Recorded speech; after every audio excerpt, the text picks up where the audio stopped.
Projekts Use Science ir sadarbības projekts, kuru atbalsta Centrāla Baltijas Interreg programma. Un šī sadarbības projekta ietvaros Rīgas Tehniskā universitāte kopā ar Tallinas Tehnoloģiju universitāti ir izveidojusi platformu, kurā augstskolas un zinātniskās institūcijas var ievietot informāciju par viņu rīcībā esošo zinātnisku aparatūru un pakalpojumiem, kuri varētu būt interesanti partneriem ārpus šīm zinātniskajām institūcijām.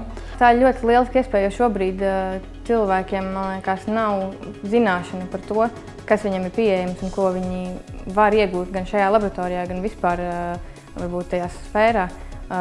Latvijā nav daudz izplatīti kurināmā certificēšanas prakses, piemēram, vai arī katlu certificēšana, kas ārzemēs jau ir savu laiku jau bijusi un jau pazīstama prakse.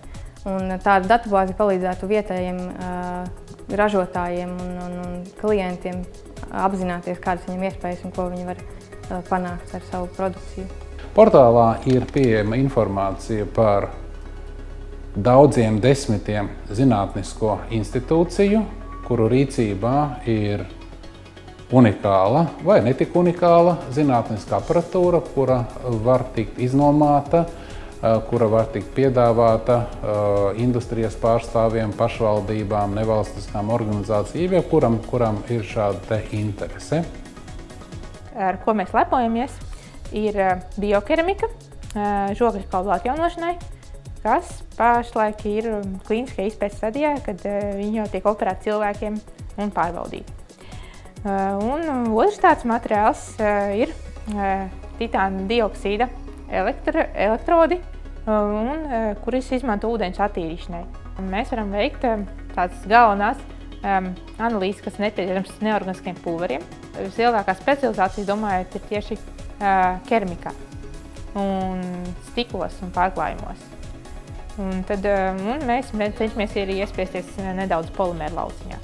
Ja kādam uzņēmumam ir vajadzīgs noskaidrot kaut ko par savu produktu vai izēvielu, kas ir neorganiska vai keramiska, tad mēs to varam izdarīt. Ja industrijai ir nepieciešamība veikt kādus testus vai īstenot kādus pētījumus jauna produkta izstrādes jomā, tad viņi var griezties pie mums, bet viņi var arī vienkārši ielūkoties datubāzē un pēc noteiktiem atslēgas vārdiem atrast to, kas viņiem ir vajadzīgs. Ja viņiem interesē kādi polimēru materiālu īpašības, tad viņi ievadot attiecīgos atslēgas vārdus, atrod informāciju, kur kāda aparatūra, kādas kompetences ir pieejamas. Varbūt tā ir pieejama šeit Rīgā, varbūt Tallinā. Lai gan mērķa auditorija vai portāla galvenais uzdevums ir sajūgt kopā akadēmisko vidi un industriju, taču portāla iespējas ar to vien nav ierobežotas.